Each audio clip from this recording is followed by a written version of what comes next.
Hi everyone and welcome back to Brian's Horror Corner, or welcome if you're new to my channel. Either way, make sure to subscribe to my channel if you haven't already, whether you're new or a returning watcher. But with that being said, today the movie from 1981 we're going to take a look at is one that I have on physical media. It's a movie I actually saw once before on Shudder. I think a couple 2-3 years ago maybe. I have this on code. It's a code red Blu-ray, and that movie is from 1981, of course. Butcher, Baker, Nightmare Maker. I just like saying it like that. Also known as Night Warning upon re-release, I believe, but I like this title better. Butcher, Baker, Nightmare Maker from 1981. Like I said, I saw it before on Shudder a couple years ago and had the opportunity to get it for a fairly good price. So let's just go ahead and talk about this movie.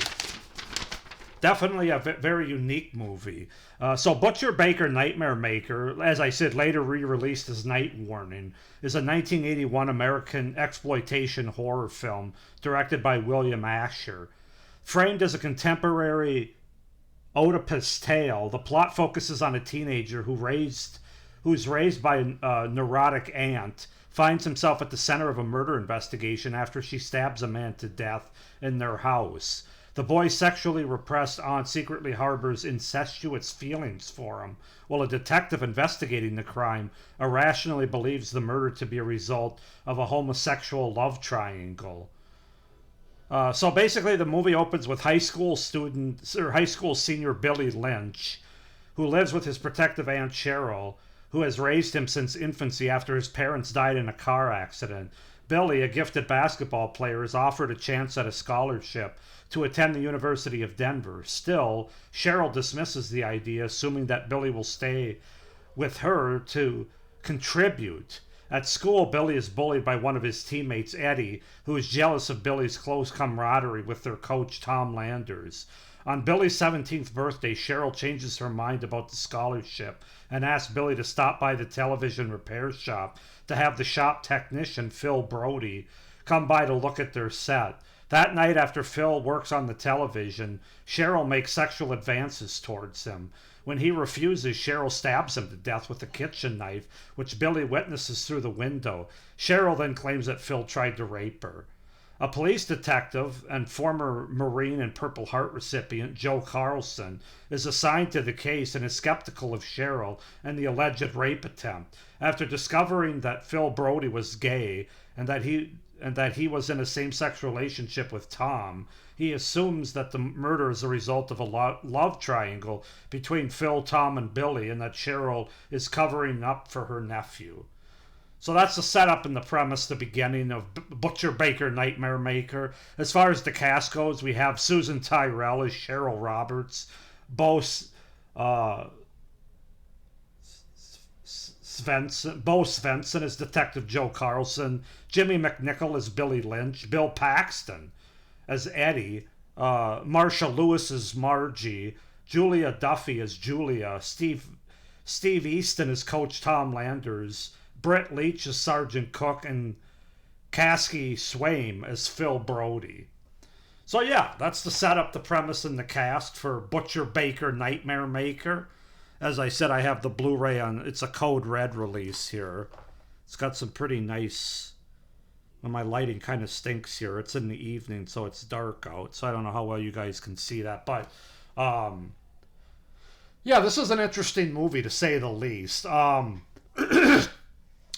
It's a very unique movie. It's definitely, I can't think of another movie like it. So let's just go ahead and get into it, starting with the things that I liked about the movie, which is quite a bit, to be honest with you. It's a very strange but unique premise that definitely stands out from other movies. It has an unfolding story with some twists and turns that I found to be entertaining and interesting all the way through for the most part. Some people might say it lags a little bit in the middle of the movie. I don't know. I didn't feel that. I think because of the performances that I'll get into here shortly, the story overall, I was intrigued enough to pay attention to it. I wasn't checking my phone or the time on this one. So yeah, I thought the uniqueness of it, and just like I said, it's very strange but very interesting and engaging as well. You got to talk about Susan Tyrrell. She's the performer that really stands out in this movie. And her standout performance as the unhinged Aunt Cheryl really brings the movie up a level from where it would otherwise be, in my opinion. I found her to be over the top, but in a very fun and 80s kind of way, but also believably creepy. I mean, it's not so over the top that you can't believe what's happening, or you can't believe she's psychotic or anything like that. It's it's such a good performance that you're very uneasy. You're very creeped out by it because she does such a good job. And sure, in the third act, she does take it up, ratchet it up a notch, and it gets, she goes full on psychotic. And some people might argue that it's a little bit over the top, but I don't know. I believed her more than I didn't, and even if it was a little bit on top, it in the third act it kind of has that 80s charm and cheese to it. So I enjoyed it, and I enjoyed her performance. And on that note, I thought most of the performances in this movie were quite good, actually. Jimmy McNichol as Billy, I thought, for such a young performer, I thought did a good job. You felt for him. We kind of watched the movie and sympathized with that character, so he obviously did a good job there because it worked. Bo Svensson, who is not a likable character in this movie, as this police detective, we believe he's such a bad character because he does such a good job portraying that character. He does really good. You got Bill Paxton in this movie, who's the only problem with him is he's not in the movie enough. Basically, like the first act of the movie, I would say, and then he disappears. You got Julia Duffy in here, who, of course, is probably best known from like Newhart. She was a pretty good comedic actress during that time, during the 80s. So yeah, I thought overall the acting was good in this movie, but it's definitely led by Susan Tyrrell. She carries this movie. Very, very creepy by her performance. Got to talk about the third act of this movie. I thought it has a really nice combination.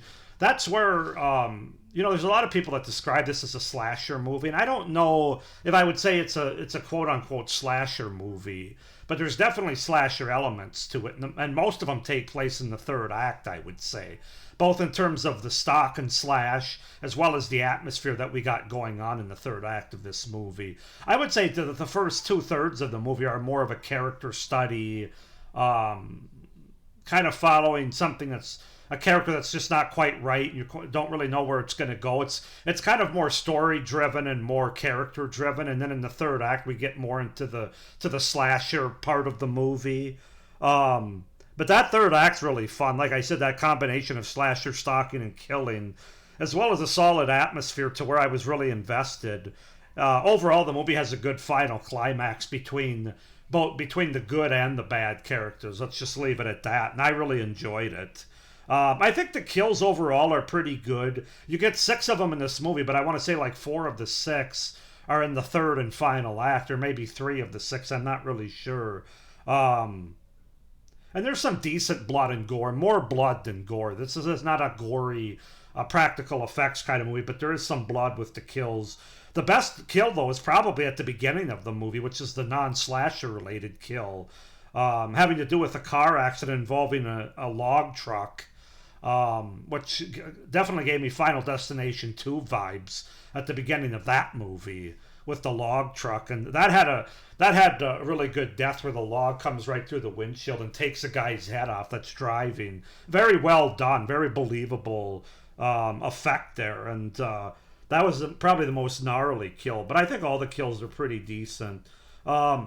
I have to say, too, I felt like the characters in this movie, I talked about the acting, I thought they were pretty well performed overall, but I thought the characters in the movie had a bit of depth and personality to them. That's another reason why it doesn't feel like an 80s slasher movie, because typically it's just a lot of stock characters. But like these characters in this movie, whether they're good characters that we like or bad characters, good characters that we can sympathize with, like Billy and even Julia, or bad characters like Detective Joe Carlson or her Aunt Cheryl Roberts, they all, I don't know, they all come off well. I think they're fairly well written with some depth to them, and that's one thing that really stood out to me to this movie. That's why I thought it was a little bit more of a character study kind of movie, but I thought that was well done. I thought that I thought the characters, there was something there more than what you would expect during this time, especially in the early '80s. Um, just not the typical slasher, standard slasher type characters. Even the ones that you hate are very interesting. Um, and then my final pro, just overall, I think it's a fairly effective and creepy movie. I mean, I wouldn't say it's overly scary, but there's more of an uneasiness to this movie. There's moments where it's harder to watch, both because of the incestuous things that are going on between the aunt and Billy, as well as some of there's a bit of homophobic slurs and dialogue in this movie that can be very uncomfortable to follow as well. So I would say the movie has more of an uneasy sort of uncomfortableness to it than just like a flat out horror scare. But it is creepy. I think it's effectively creepy. So I would say those are my overall pros for Butcher Baker Nightmare Maker from 1981. As far as cons go, I really don't have a lot. More of a forewarning as I piggyback on what I was just talking about. There is quite a bit of homophobic slurs used throughout the movie, specifically by the one character of Detective Joe Carlson. So be forewarned about that. And if you're sensitive to that, this movie may not be for you. It might be a tougher watch. But just know that that's there. The time that the movie was made is obviously very different in 2025, not to make any excuses for it. But there is a lot of homophobic slurs, particularly one word that's probably said 5 or 10 times in this movie that I'm not going to say here. But the movie does have some editing issues, I'll say, as well. I thought from a technical standpoint, the movie was fairly well shot with good performances, pretty good directing and atmosphere. But the one sort of thing I would say from a technical standpoint is I thought the editing was kind of a bit off, a bit not consistent throughout. There's editing issues where some scenes don't have a nice natural transition between scenes. Not for the whole movie, but there's certain times, certain scenes that stood out to in that regard for me. And then my final con, I should say, is one that's just kind of a personal one. I wanted more Bill Paxton in this movie. If you know me, you know I'm a huge Bill Paxton fan. Everything he did, from Weird Science to Aliens to Twister to I mean, you could go right down the line. Frailty. He's just a brilliant guy, a brilliant actor who was becoming a brilliant director, and we lost him way too soon. Rest in peace. Also, rest in peace to Susan Tyrrell, too, I should say. She passed away, I think, in 2012, I saw. But yeah, I wanted more Bill Paxton in this movie, but this was before he was really a breakout star, obviously. So he's basically in the first act of this movie. He's kind of a bully at high school to Billy, a fellow basketball player that doesn't like the fact that Billy and the basketball coach are pretty close. So I think they could have done more with that character. Maybe like relating to the Detective Joe Carlson, with some.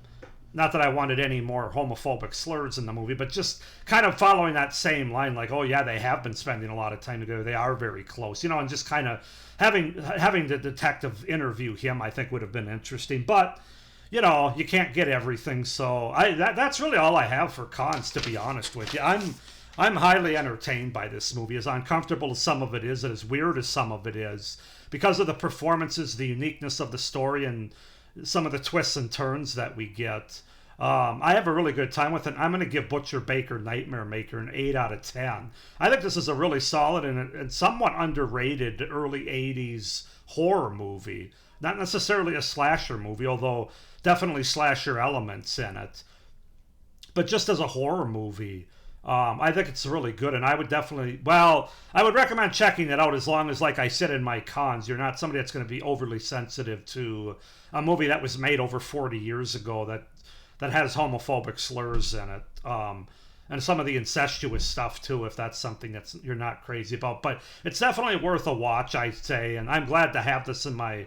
Well, I don't have a Code Red collection yet, but I'm happy to have this movie on Blu-ray. So 8 out of 10 overall for Butcher Baker Nightmare Maker from 1981. Go ahead and comment down below if you guys have seen this movie, what you think of it. Do you like it more or less? Why or why not? Please like this video, hit the little notification bell, and subscribe to my channel if you haven't already, so you don't miss any of my upcoming reviews for this overall 1980s horror series, as well as all of my other horror content that I have coming out, including in March a horror franchise review that we're going to take a look at related to the month. So with all that being said, I hope you guys enjoyed this review and you're enjoying this series. Hope everybody's doing well, but as always, stay scared. Bye.